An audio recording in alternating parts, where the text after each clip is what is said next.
لو كان المعروف والمنكر من الأمور التي يهتم بها الشارع المقدس كحفظ نفوس قبيلة من المسلمين وهتك نواميسهم أو محو آثار الإسلام ومحو حجته بما يوجب ضلالة المسلمين أو إمحاء بعض شعائر الإسلام كبيت الله الحرام بحيث يمحى آثاره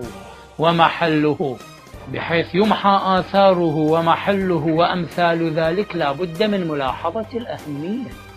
التزاحم إذن يحصل، ولا يكون مطلق الضرر ولو النفسي أو الحرج موجبا لرفع التكليف.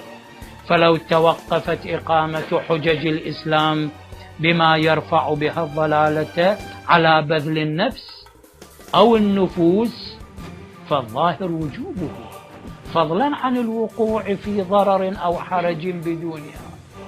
فلو كان المسألة بها قتل وإزهاق للأرواح يجب الإقدام على مثل هذه، يجوز التذرع بهذا الشرط. المسألة 6.